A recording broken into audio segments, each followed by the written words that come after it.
নমস্কার, আমি সৌরভ। আপনাদের জন্য নিয়ে এসেছি ল্যান্ড অফ থ্রিলসের আজকের নিবেদন। উঠতি লেখিকা পর্ণা দেবনাথের কলমে নিশুতি বেলার প্রেতাত্মা। শ্রোতা বন্ধুরা, গল্প শুনে গল্পটি কেমন লাগলো জানাতে ভুলবেন না কিন্তু। আর এমন ভিন্ন স্বাদের আরও গল্প পেতে আমাদের চ্যানেলটি সাবস্ক্রাইব করবেন। তাহলে চলুন গল্প শোনা যাক। সূর্যের প্রখর তেজের হাত থেকে বাঁচার জন্য যে ছাতাটা নিয়ে এসেছিল সেটাকেই সশব্দে বন্ধ করে মাটিতে এক প্রকার ছুঁড়ে ফেলে দিল মৈনাক। ঘামে সারা শরীর ভিজে গেছে তার। এতক্ষণ ধরে ফ্যানের ঠান্ডা হাওয়ার নিচে আরাম কেদারায় বসেছিলাম আমি। আমার দিকে তাকিয়ে চোখটা বেশ কুঁচকে বলল, একটা ভালো লিড পেয়েছি, এবার ফ্যানের হাওয়া না খেয়ে তৈরি হয়ে নে, আজই বেরোতে হবে। আমি মৈনাকের কথা শুনে আরাম কেদারা ছেড়ে উঠে দাঁড়িয়ে পড়লাম। আজই যাব? কিন্তু কোথায় যাব? আমার মুখ থেকে পুরো প্রশ্নটা শোনার আগেই মৈনাক ফ্রিজ থেকে একটা ঠান্ডা জলের বোতল বের করে বলল, চালডিহি। এটা বাঁকুড়ার সেই প্রত্যন্ত গ্রাম না, যেখানে বছর 6 আগে একটা যুবক খুন নিয়ে শোরগোল পড়েছিল? আমার তৎক্ষণাৎ এই জবাব শুনে মৈনাক জলটা শেষ করেই বলল, হ্যাঁ ওটাই। বাঁকুড়া থেকে মাত্র 16 কিলোমিটার দূরে। জায়গাটা বেশ মিস্টেরিয়াস হয়ে উঠেছে, বুঝলি। আগে যে গ্রাম লোকের কোলাহলে গম গম করত, সেখানে এখন মাত্র 4টে পরিবার বাস করে। তাও যে কোনো দিন তারাও ওখান থেকে চলে যেতে পারে। মৈনাকের কথাতে আমি আর কোনো জবাব দিলাম না। বেশ চিন্তিত হয়ে শুধু টেবিলে রাখা খবরের কাগজটাকে উল্টে পাল্টে দেখতে লাগলাম। আসলে সদ্য 25-এ পা রাখা দুজনে মাঝে মাঝেই ব্লগিং করতে বেরিয়ে পড়ি এদিক সেদিক। মাঝে মাঝে দু একটা ভালো অভিজ্ঞতা পেলে চেনাশোনা কোনো পত্রিকায় ছাপানোর ব্যবস্থাও করি। আমাকে চুপ থাকতে দেখে মৈনাক বেশ তাড়া দিয়ে বলল, আবার খবরের কাগজ নিয়ে বসলি তুই? অনিশ, বললাম তো আজই বেরোতে হবে আমাদের। অনেক দিন হলো কোনো ভিডিও পোস্ট করিনি। চ্যানেলটার রিচও কমতে শুরু করেছে। এবার একটা বাম্পার ভিডিও না ছাড়লে অনেক সমস্যা হবে কিন্তু। অগত্যা মৈনাকের তাড়া খেয়ে আমিও নিজের ব্যাগপত্র গুছিয়ে নিতে উদ্যোগী হলাম। বাড়ি থেকে বেশ খানিকটা দূরে বাঁকুড়ার এই ফার্ম হাউসই আমাদের রোববারের একটা আড্ডার ঠিকানা। যে কোনো ভিডিওর পরিকল্পনা হোক কিংবা এমনি সময় কাটানো, এই জায়গাটাই আমরা দুজনে বেছে নিয়েছি। আমাদের সাথে যোগ দেয় প্রতিবারই আমার দাদা চিন্ময় সান্যাল। দাদার কথা মনে পড়ল আমার। দাদাকে তো যাওয়ার কথাটা বলাই হলো না। আচ্ছা, দাদাকে বলবি না যাওয়ার জন্য? পরে জানতে পারলে কিন্তু খুব রাগ করবে। আমার কথা শুনে মৈনাক হালকা হেসে নিজের ব্যাগের চেনটা আটকে বলল, চিনু দাদা যে নিজের স্কুলের এক্সকারশনে গেছে তাকে ভুলে গেছিস তুই? এই রে, একেবারে ভুলে গিয়েছিলাম। আসলে দাদা হলো একজন শিক্ষক, ভূগোলের শিক্ষক। সেখানেই স্কুলের স্টুডেন্টদের নিয়ে দার্জিলিংয়ে এক্সকারশনে গেছে। সে ব্যাপারে একেবারেই ভুলে গিয়েছিলাম আমি। সমস্ত ব্যাগপত্র গুছিয়ে নিয়ে বিকেল 5টার আগেই আমরা বেরিয়ে পড়লাম নিজেদের বাহন বাইক নিয়ে। এখান থেকে প্রায় 2 ঘন্টার রাস্তা। অন্ততপক্ষে ভালো ভিডিও করে ফিরতে ফিরতে হয়তো অনেক রাতও হয়ে যাবে। কিন্তু এমন সাসপেন্সের জায়গায় রাতে না গেলে কিসের মজা? টেরাকোটা আর মন্দিরের শহর থেকে প্রায় 2 থেকে 3 ঘন্টার দূরত্বেই রয়েছে চালিডিহি গ্রাম, আমাদের আজকের গন্তব্য। যাওয়ার পথে মাঝে মাঝে ক্যামেরাটা নিয়ে ছোট ছোট ভিডিও আমি তুলে রাখছিলাম। যদিও মৈনাক আদতে এডিটিংয়ের দায়িত্বই বেশি সামলায়, তবুও আমার সাথে এই অচেনা স্বাদগুলো নেওয়ার সুযোগও ছাড়তে রাজি নয়। নববর্ষের হালখাতার জন্য দোকানের সামনে রাখা কলা গাছগুলো এখনও কিছু কিছু দোকানে রাখা রয়েছে। সদ্য আসা বৈশাখের তপ্ত সকালের পর বিকেলেও সেই ভ্যাপসা ভাব রয়ে গেছে। যদিও বাইক চালানোর সময় গায়ে বেশ ফুরফুরে ঠান্ডা হাওয়া লাগছিল, যাতে বেশ ভালোই লাগছিল আমাদের। সন্ধে প্রায় 7:30 বেজে গেছে। টানা 2 ঘন্টা বাইক চালানোর পর আমরা আমাদের গন্তব্যে পৌঁছালাম। মানে চালিডিহি গ্রাম। গ্রাম তো নয়, যেন শ্মশান। যেদিকেই তাকানো যায় শুধু ভাঙাচোরা ফাঁকা বাড়ি, আর মাত্র 4টে বাড়িতে আলো জ্বলছে, যদিও রাস্তায় কোনো লোকই নেই। আমি অবাক হয়ে বললাম, হ্যাঁ রে, এই অন্ধকারে ভিডিও করতেই তো প্রাণ বেরিয়ে যাবে রে। রাস্তায় তো একটাও লাইট দেখতে পেলাম না এতক্ষণে। মৈনাক আশেপাশে চোখ বুলিয়ে বলল, এই জন্যই তো এসেছি এই গ্রামে। বেশ কি সুন্দর গা ছমছমে ভাব দেখ। মৈনাক বরাবরই আমার থেকে বেশি সাহসী। এবারেও ওর কথা শুনেই আমি বুঝলাম এই দৃশ্য আর পরিবেশে ও মজাই পাচ্ছে। কিসের মজা কে জানে, ভূত দেখতে পাবে সেই মজাই হয়তো। সামনের কোনো ভাঙাচুরো বাড়িতেই আজকের রাতটা থাকবো না হয়, পারলে গ্রামটা একটু ঘুরেও দেখে নেওয়া যাবে। মৈনাকের এমন প্রস্তাবে আমি ভীষণ অমত দিয়ে বললাম, এই রাতের অন্ধকারে ঘুরেই বা কি করবি? যতই আমাদের কাছে লাইট ক্যামেরা থাকুক, আরে একটা তো রিস্ক আছে নাকি? যদি কোনো চোর ডাকাত বা শিয়াল চলে আসে? আমার কথা শুনে মৈনাক হাসতে লাগলো, আমাকে ব্যঙ্গ করে বলল, এত ভয় পেলে এলি কেন বলতো?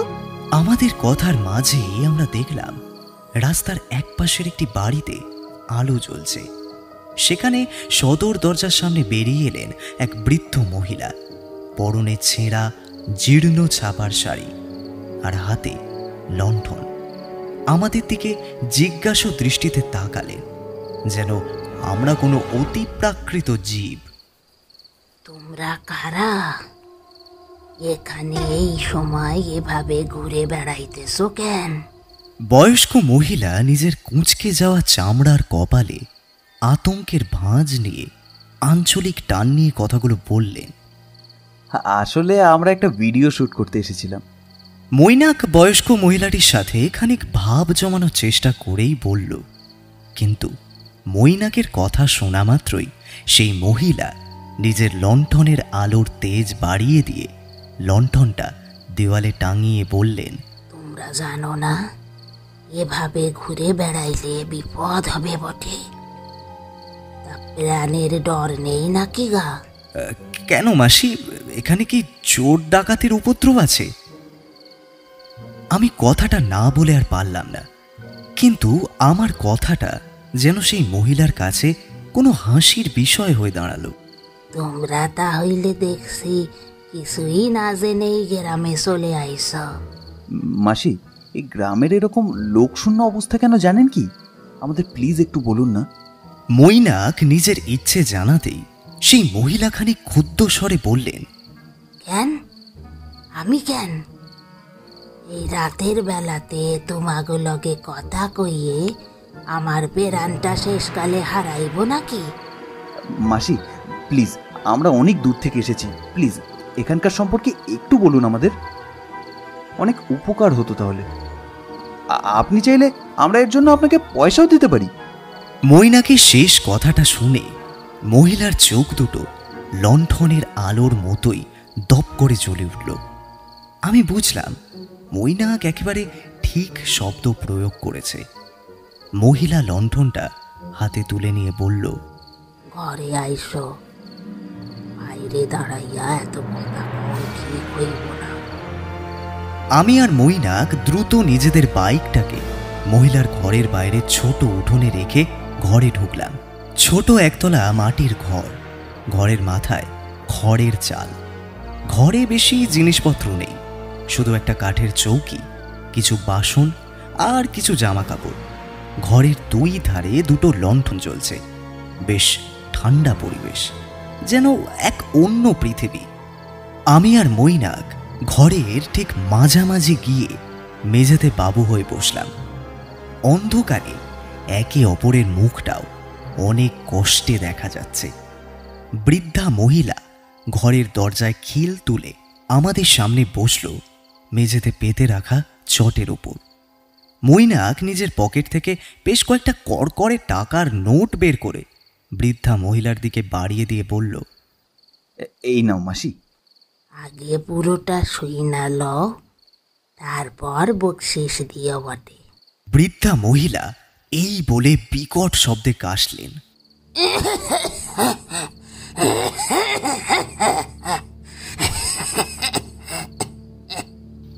আমি আর মৈনাক একবার একে অপরের দিকে তাকালাম শুধু। এরপর ওই বৃদ্ধা মহিলা আমাদের অপেক্ষার অবসান ঘটিয়ে বলতে শুরু করলেন, আমি এই গ্রামে আসি আমার বিয়ের পর, তাও 50 বছর আগের কথা। গঙ্গাজল ঘাটি থানার ওখানে বড় জুড়ি গ্রামে লোক সকলে এত বেশি গাদাগাদি হইয়া গেল যে শেষে কিছু লোক এই উঁচু জমিতে আইসা থাকতে আরম্ভ করল। এই উঁচু জমির নাম চালিদিহি। আমিও সেই সময়ই এসেছিলুম। তখন লোকের ভিড়ে ম করত এই গ্রাম। কিন্তু কি? আমি আমার উত্তেজনা চাপতে না পেরেই বলে ফেললাম, আজ থেকে প্রায় 6 বছর আগে এই গ্রামের এক ছেলে সে খুন হলো। তারপর ওর মরা শরীর পাওয়া গেল এই গ্রামের পাশের ওই জঙ্গলে। তারপর থেকেই রাত হলেই শুরু হয়ে যায় সব আজগুবি ঘটনা। এই করেই তো কত লোক ভয়েই মরল, কেউ কেউ গ্রাম ছেড়ে পালালো। এখন শুধু 4টি পরিবার থাকে গা। সবাই বলে নাকি ওই মরা ছেলেটার আত্মা এখনো এই গ্রামেই ঘুরে বেড়ায় রাত হলেই। মহিলার কথা শুনে মৈনাক যেন বেশ কিছু থ্রিলিং ব্যাপার খুঁজে পেয়েছে। আপনি গ্রাম ছেড়ে গেলেন না কেন মাসিমা? মৈনাকের প্রশ্নে মহিলা করুণ হাসলেন। আমার আর যাওয়ার জায়গা নাই তো। আপনি কখনো ওই ভূতকে দেখেননি? আমার প্রশ্নটা শেষ হওয়ার আগে মহিলা একেবারে তেড়ে এলেন আমাদের দিকে। এ কি অলুক করে কথা! বেরিয়ে যাও, বেরিয়ে যাও বলছি। আমি এমন কি রেগে যাওয়ার মতো প্রশ্ন করলাম আমি জানি না, তবে মৈনাক আমার ওপর ভীষণ চটে গিয়ে বলল, তুইও না এভাবে কেন প্রশ্ন করতে গেলি বলতো? আমি আর মৈনাক ততক্ষণে বেরিয়ে এসেছি ওই মহিলার ঘর থেকে। আমরা বেরিয়ে আসতেই উনি দরজাটা সশব্দে বন্ধ করে দিলেন আমাদের মুখের ওপর। আমি কি করে জানবো উনি এই কথা এত রেগে যাবেন? মৈনাক নিজের বাইকটা স্টার্ট দিতে যাবে, তখনই দেখল গাড়ি স্টার্ট নিচ্ছে না। কি হলো?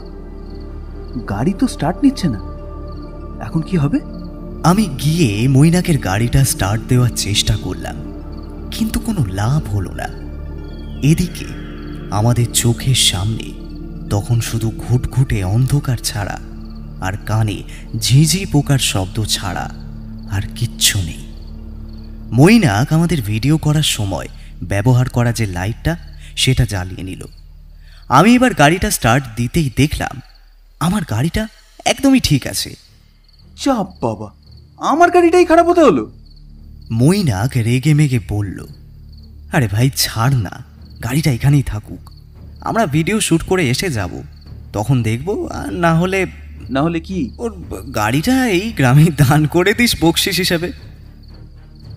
এইরকম একটা পরিবেশে আমার মুখে এমন কথা শুনে মৈনাক আর রাগ প্রকাশ করল না, বরং নিজের ব্যাগটা কাঁধে ঠিকমতো নিয়ে লাইটটা আমার থেকে নিজের হাতে নিল, আর ক্যামেরা সেটা আমার হাতে।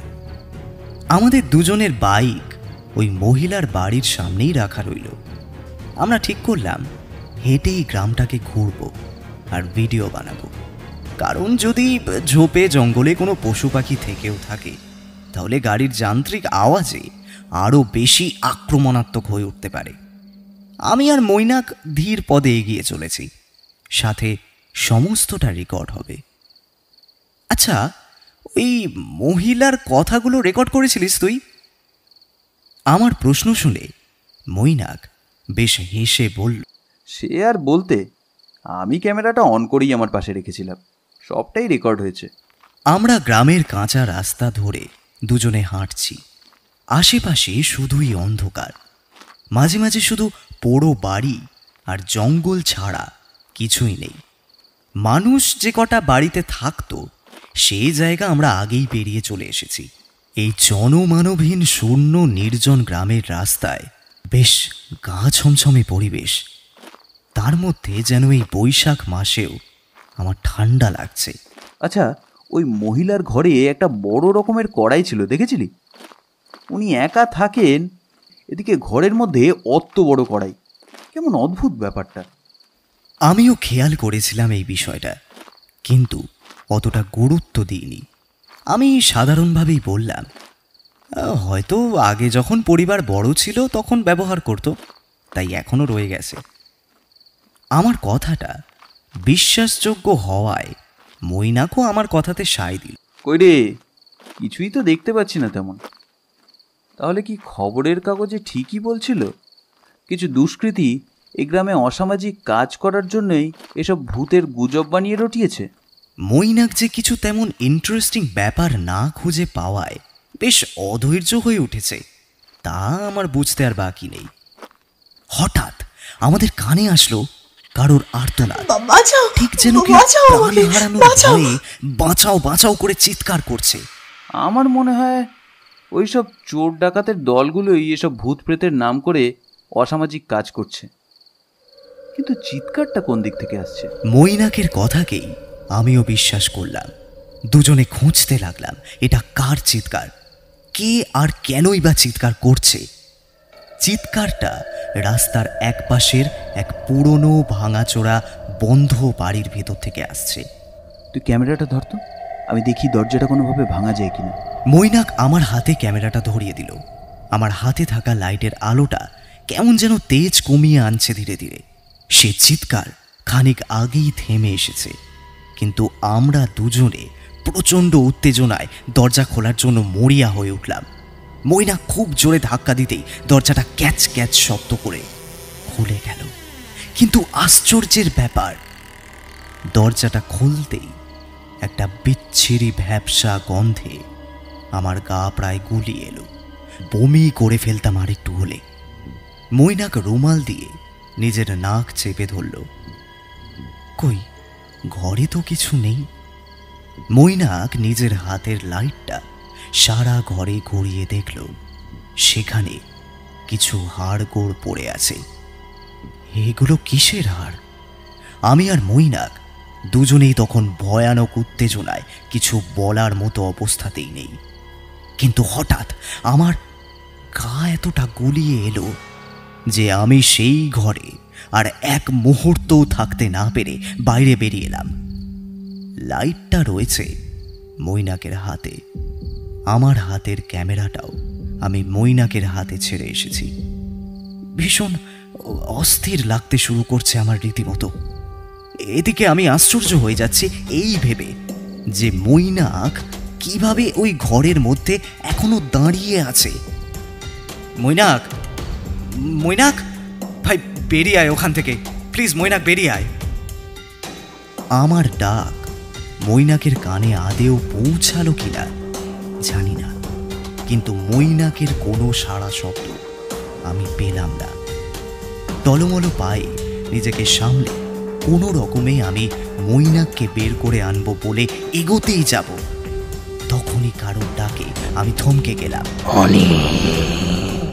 এই নামটা একমাত্র আমার দাদাই আমাকে ডাকে, কিন্তু হুবহু দাদার মতো করে কে ডাকছে আমায়, তাও আবার এই প্রত্যন্ত গ্রামে। আমি চকিতে পেছন ফিরে আশেপাশে তাকালাম, কিন্তু কই, কেউ তো নেই। আমি আবারও সেই এক ডাক শুনতে পেলাম, হুবহু আমার দাদার ডাক। তাহলে কি দাদা এখানে এসেছে? কিন্তু তা কিভাবে সম্ভব? আমি সাড়া দিয়ে বললাম, দাদা। কিছুক্ষণের মধ্যেই আমি দেখতে পেলাম বট গাছের পাশে, যেখানে চাঁদের আলোতে বেশ খানিকটা দেখা যাচ্ছিল, সেখানে একটা ছায়া মূর্তি। আমার দাদা বরাবরই বেশ স্বাস্থ্যবান আর উঁচু লম্বা প্রকৃতির মানুষ। ছায়ামূর্তি অনেক দূরে দাঁড়িয়ে থাকলেও আমি বেশ ভালোভাবে বুঝলাম এটা আমার দাদা ছাড়া আর কেউই হতে পারে না। সে এক চেহারার গঠন, এক গলার আওয়াজ। কিন্তু দাদা এখানে কিভাবে এলো? এভাবে দূরেই বা দাঁড়িয়ে আছে কেন? সেটাই বুঝতে পারছি না।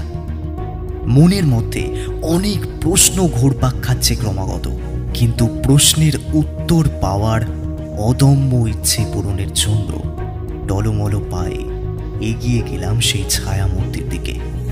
সেই ভ্যাপসা ধরনের গন্ধ এখন কেটে গেছে। শরীরের অস্থিরতা কমে গেলেও মনের অস্থিরতা বেড়েই চলেছে ক্রমশ। দাদা, তুমি এখানে কিভাবে এলে? তুমি জানলে কিভাবে আমি এখানে এসেছি?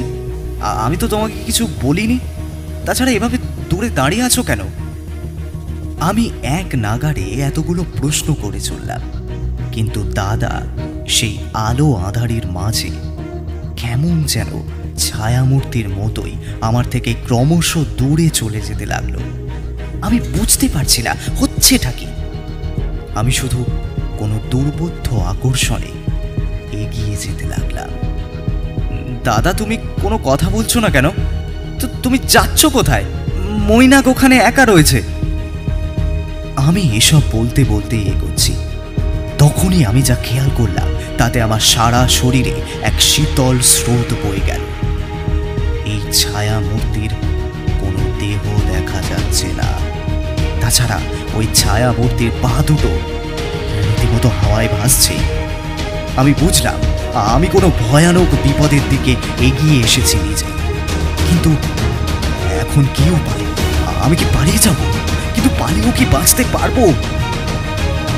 আমার মাথা যেন কিছুতেই স্থির করতে পারছি না। হাত পা মনে হচ্ছে কেউ যেন অনেক আগেই অবশ করে দিয়েছে। আমি সিদ্ধান্ত নিয়ে উঠতে পারছি না।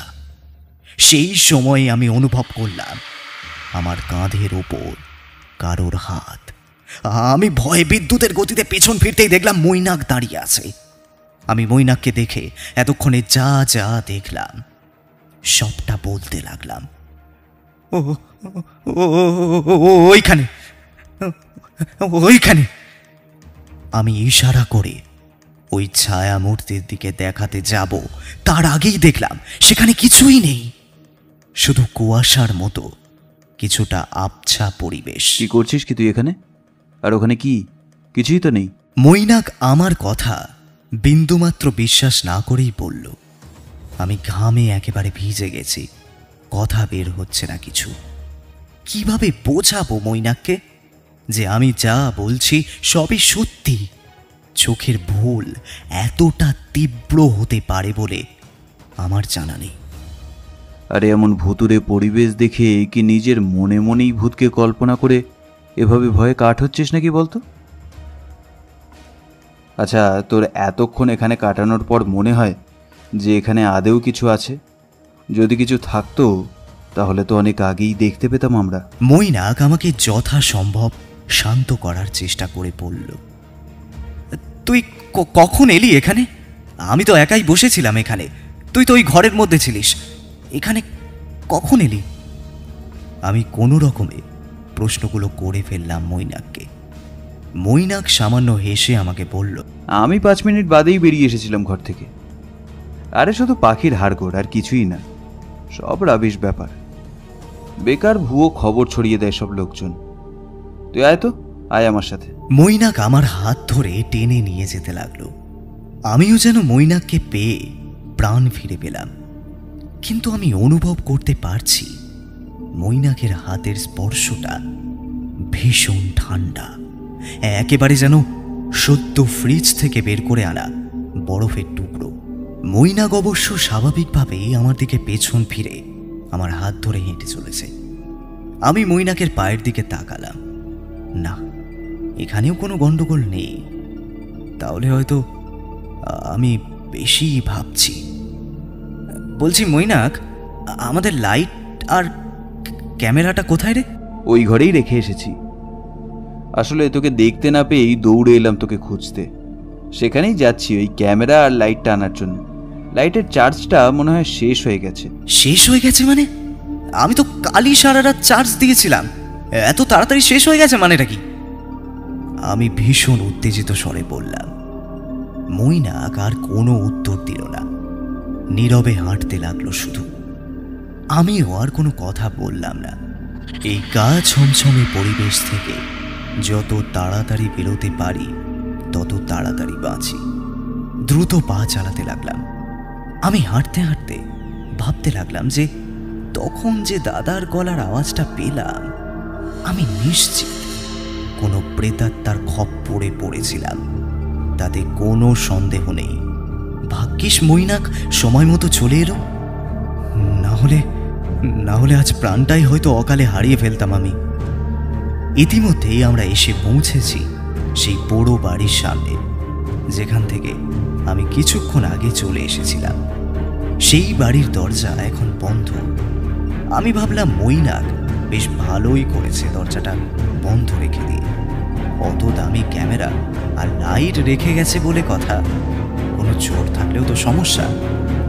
আমি মৈনাকের হাত থেকে নিজের হাতটা ছাড়ানোর চেষ্টা করলাম, কিন্তু মৈনাক হাত ছাড়ল না। ব্যাপারটা আমার বেশ অদ্ভুত লাগলো। আবার এদিকে বুঝলাম হয়তো আমার ভয় পেয়ে যাওয়া চেহারা দেখেই মৈনাক এমন করছে। দরজাটা খোল। মৈনাক আমাকে ভাঙা ভাঙা গলায় আদেশ দিল। ওই নিস্তব্ধ নিঝুম পরিবেশে সেই গলার স্বরটুকুও যেন অস্বাভাবিক শুনতে লাগলো। আমি আর কথা বাড়ালাম না। তখন শুধু একটাই দাবি, দ্রুত সরঞ্জাম নিয়ে এখান থেকে বেরোনো। এই ঘরের কাছে আসতেই আবারও সেই একই গা গুলিয়ে দেওয়া ভ্যাপসা গন্ধ নাকে এলো। আমি এক হাত নাকে চাপা দিয়ে অপর হাত দিয়ে দরজা ঠেলা দিতেই দরজা খুলে গেল। প্রচণ্ড বিশ্রী গন্ধ ভাই, আমি ভেতরে যেতে পারবো না। তুই গিয়ে জিনিসগুলো নিয়ে আয় তাড়াতাড়ি, তারপর এখান থেকে চল প্লিজ ভাই, তাড়াতাড়ি কর। অন্ধকারে মৈনাকের মুখটা দেখা যাচ্ছিল না, তবে আমার কথা শুনে মৈনাক আমার হাত ছেড়ে ঘরের দরজার সামনে গিয়ে দাঁড়ালো। মৈনাক ঘরের ভেতরে না গিয়ে বাইরে এভাবে দাঁড়িয়ে আছে কেন কিছুই বুঝতে পারছি না। এদিকে ওই এক ভ্যাপসা গন্ধে আমার দম বদ্ধ হয়ে আসার জোগাড়। কি হলো? এখানে দাঁড়িয়ে আছিস কেন? ভেতরে যা। আকাশের চাঁদের আলোটা যেন হঠাৎই নিজের তেজ বাড়িয়ে দিল। একটু আগেই যে আলোটা নাকি চার্জ শেষ হয়ে গেছে বলে বন্ধ হয়ে গিয়েছিল, সেটাতে দপদপ করে আলো জ্বলে উঠতে আরম্ভ করেছে। আমি বাইরে থেকে সেই লাইটের আলোয় দেখতে পাচ্ছি ঘরে একটা দেহ পড়ে আছে, কিন্তু ওটা কার শরীর? দপদপে আলোর মধ্যে আমি দেখলাম ওটা মৈনাক। আমি দু পা পিছিয়ে গেলাম। তাহলে আমার সামনে যে দাঁড়িয়ে আছে, যার সাথে আমি এতক্ষণ ধরে কথা বলছিলাম, সে কে? কিছুই ভাববার বা করার মতো অবস্থাতেই নেই আমি। আমাদের সামনে দাঁড়িয়ে থাকা সেই মানুষটার দেহ স্থির থাকলেও তার মাথাটা ধীরে ধীরে আমার দিকে ঘুরে গেল। দেহ পিছন ফিরে রয়েছে, এদিকে মাথা। এ যেন মৈনাক নয়, অন্য কেউ। সারা মুখটা ফ্যাকাশে বর্ণের, এক চোখ যেন কেউ খুবলে নিয়েছে, আর এক চোখের মণি পুরোপুরি বর্ণহীন। মুখের চামড়াটা পুড়ে যাওয়ার মতো কুঁচকে গেছে, আর ঠোঁট দুটো নেই। বিভৎস রক্তাক্ত দাঁতগুলো বেরিয়ে রয়েছে। আমি যে সাহায্যের জন্য চিৎকার করব তাও করতে পারছি না আমি। ভ্যাপসা গন্ধটা ক্রমশ আরো তীব্র হয়ে উঠেছে। আমার পা দুটো কাঁপতে শুরু করেছে। সমস্ত কথা গলার কাছে এসে তলা পাকিয়ে যাচ্ছে।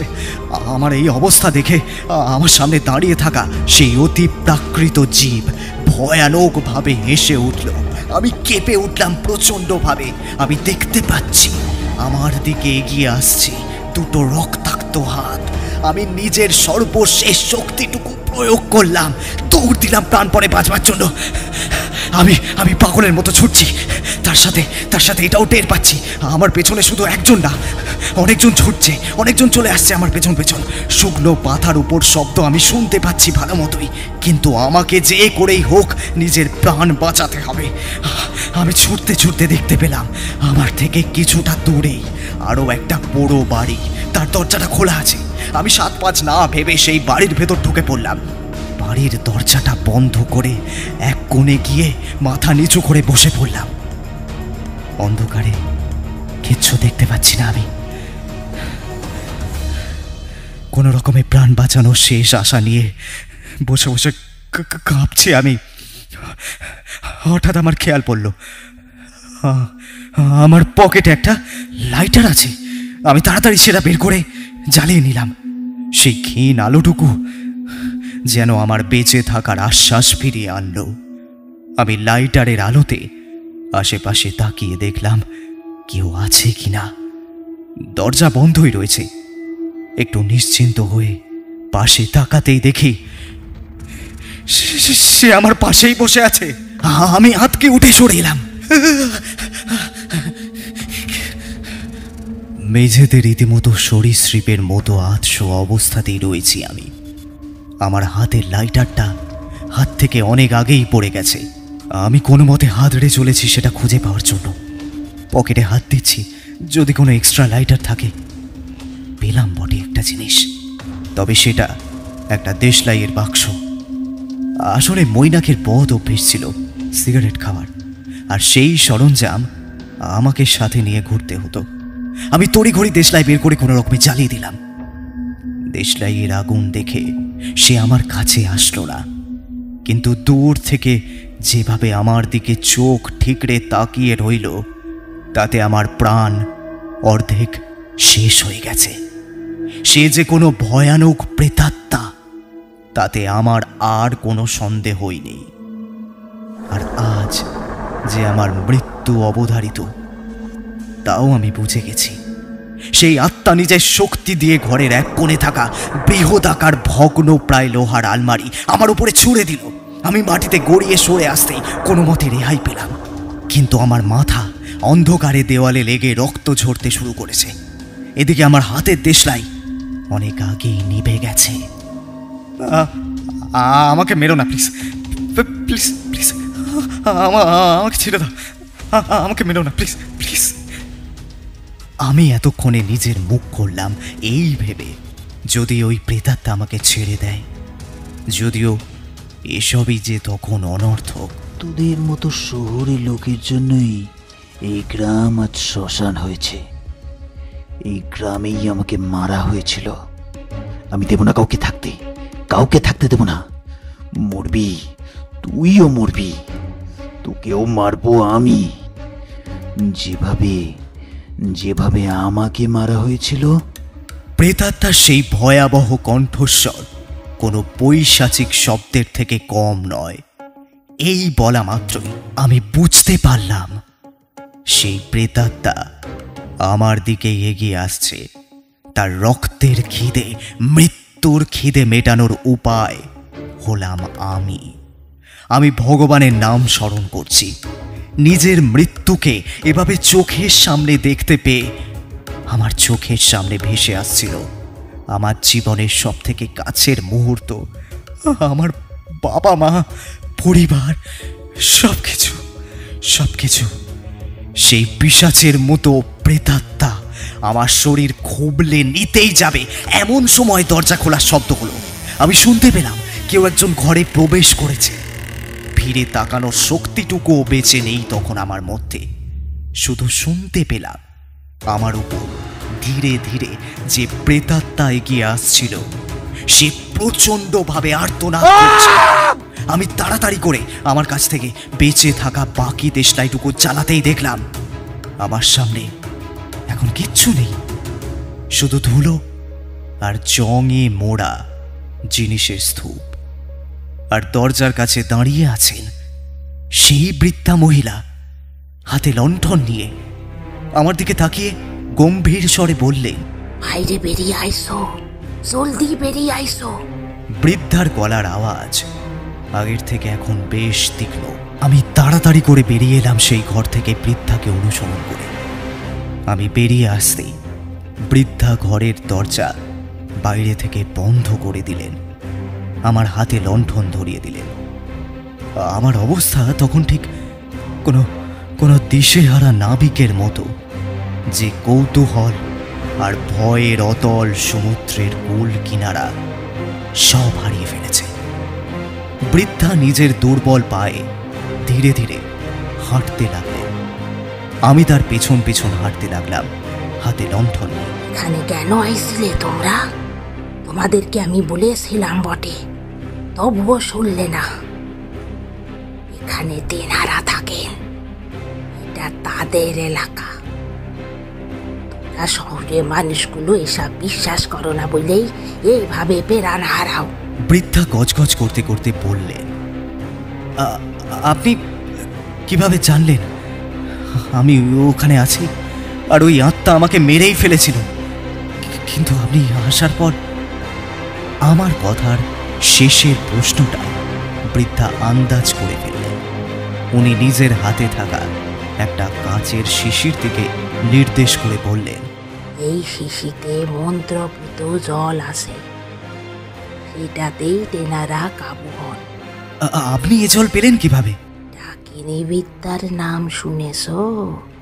আমার গলাটা কেমন যেন শুকিয়ে এলো, মুখ থেকে অস্ফুটে বেরিয়ে এলো, ডাইনি। বৃদ্ধা নির্বিকার থেকেই বললেন, ওরা শহরের লোকজন শহরেই ঠিক আছো বটে। ডাকিনী বিদ্যা মানে সেটা শুধু শয়তানের পুজো করাকেই বুঝায় না বটে। যারা এই সব শক্তি নিয়ে চর্চা করে সেই বিদ্যাকে ডাকিনী বিদ্যা বলে। আমি তাকেই কাজে লাগিয়ে এই মন্ত্রপুত জল বানাইছি।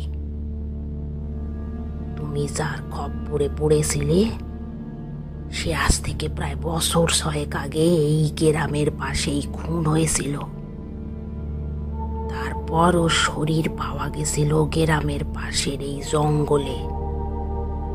সেই থেকেই ওর আত্মা এখনো শান্তি না পেয়ে এভাবে ঘুরে বেড়ায়। ওরা আর আসবে না? আর আমার বন্ধু, সে তো। যতক্ষণ আমাদের কাছে এই শিশি রয়েছে ততক্ষণ তেনারা আমাদের কাছে ঘেঁষবে না। আর তোমার বন্ধুকে ওরা অনেক আগেই নিজের শিকার বানিয়েছে। এখন সেখানে ফেরত গেলে নিশ্চিত মরণ। আমি কথাগুলো কিছুতেই বিশ্বাস করতে পারছি না। মইনা কিনা আর নেই।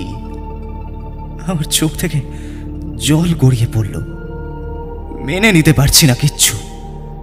আমাকে নিয়ে বৃদ্ধা হাজির হলেন সেই নিজের এক চিলতে ঘরের সামনে। আমি এক্ষুনি এই গ্রাম ছেড়ে চলে যাব। আমার কথা শুনে বৃদ্ধা রাগী দৃষ্টিতে আমার দিকে তাকিয়ে বলল, রোদ না ফোটার আগে এখান থেকে এক পাও এগুলে তেনাদের কোপ তোমার উপরেই পড়বে। যদি বাঁচতে চাও তাহলে আজ রাতটা এখানেই থাকো। আমি আর দ্বিমত করলাম না, রাজি হয়ে গেলাম থাকার জন্য। প্রাণ বাঁচানো এখন সব থেকে বেশি জরুরি। আমি এলোমেলো পায়ে গিয়ে পৌঁছালাম বৃদ্ধার ঘরে। সেখান থেকেই তো বলা যায় সবকিছুর শুরু। আমি ভেতর ঘরে গিয়ে দেওয়ালে মাথা রেখে বসলাম। আমার হাতে তখনও সেই শিশি ধরে রাখা রয়েছে। সকাল হলেই বেরিয়ে পড়ল।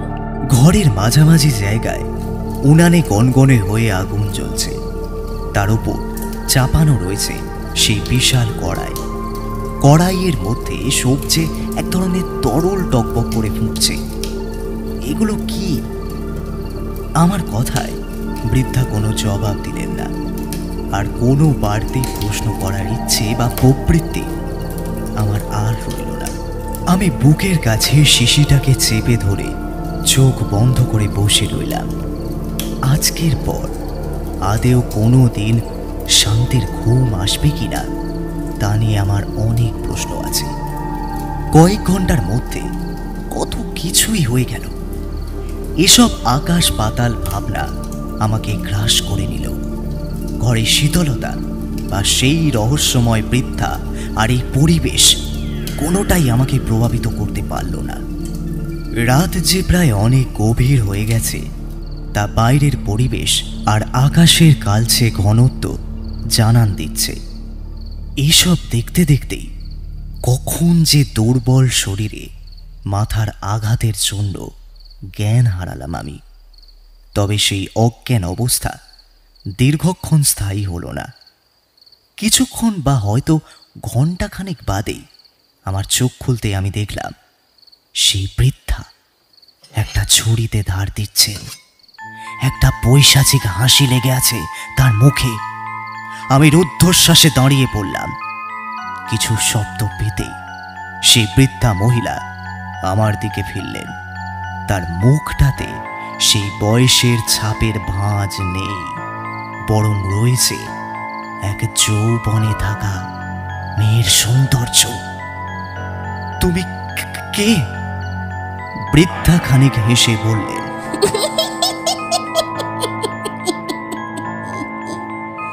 কেন তুমি জানো না ডাইনিরা কি করে প্রেতাত্মার রক্তের সব নিয়ে?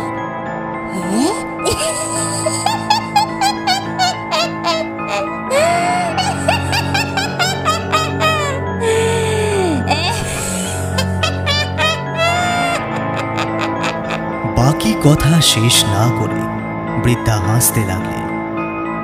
তুমি আমাকে বাঁচালে, আমাকে মারবে বলে এই আত্মাকেও তুমি স্বীকার করেছ?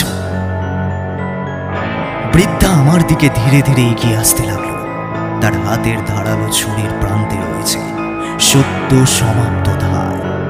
আমি নিজের হাতে থাকা শিশির জলটা ওর গায়ে ছুঁড়ে দিতে বৃদ্ধা কয়েক পা পিছিয়ে গেল। আমি বাকি কিছু করার আগেই আমার গলায় ছুরি কোপ এগে এলো। আমার আর কিচ্ছু মনে নেই। তারপর আমি ব্যথায়, যন্ত্রণায়, ভয় জ্ঞান হারালাম।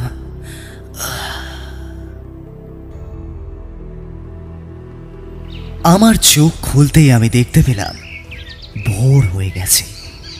আমার সামনে কোথাও কেউ নেই। আমি তাড়াতাড়ি উঠে দৌড়ে ঘর থেকে বেরিয়ে গেলাম। এক নিঃশ্বাসে দৌড় দিলাম সেইখানে যেখানে মৈনাক ছিল। কিন্তু সে কি? সেও ঘরে নেই। আমি আশেপাশে পাগলের মতো খুঁজে বেড়াচ্ছি, কিন্তু এই গ্রাম এমন এক রাতের মধ্যে জনশূন্য হয়ে গেল কিভাবে? অবশেষে দেখলাম একজন কাঠুরিয়া হাতে কাস্তে নিয়ে এদিকেই আসছে। আমি এক নিমেষে তার দিকে এগিয়ে গিয়ে জিজ্ঞাসা বললাম সবকিছু।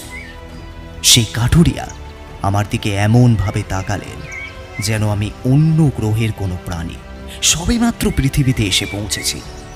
উনি আতঙ্কিত অথচ ঝাঁঝালো কণ্ঠে বললেন, আপনাকে ভাগ্য ভালো যে আপনি বাইচ্চা গেছেন। ওনাদের খপ্পরে পইরেও আপনি ফিরে আইছেন। তার জন্য ভগবানের কাছে গিয়া মাথা ঠেকে আসুন। আরে কেরাম ছেড়ে যান তো, চলে যান। এই বলে কাঠুরিয়া আমাকে রেখে চলে গেল নিজের কাজে। আমার কি মন হতে আমি আবারও সেই বাড়িতে গেলাম মৈনাককে খুঁজতে, কিন্তু দুর্ভাগ্যবশত পেলাম না। বরং দেখলাম ঘরের এক কোণে পড়ে থাকা ক্যামেরা আর ভাঙা লাইট। আমি ক্যামেরাটা হাতে তুলে দেখলাম তাতে ভিডিও রেকর্ডিং আছে কিনা। আমি দেরি না করে চালিয়ে দিলাম, কিন্তু সেখানে শুধু অন্ধকার স্ক্রিন ছাড়া আর কিচ্ছু নেই। আমি যে এত কিছু সব রেকর্ড করলাম সেগুলো কিভাবে উধাও হয়ে গেল? আমি অনেক চেষ্টা করলাম, কিন্তু কোনো ভিডিও রেকর্ড দেখা যাচ্ছে না। বরং এখন কালো স্ক্রিনের সাথে দেখা যাচ্ছে লাল রঙের আঁচড়ের দাগ। মৈনাকের কথা ভেবে আমার চোখ থেকে জল গড়িয়ে পড়তে লাগলো। আমার সাথে এসেই তো এত বিপত্তি।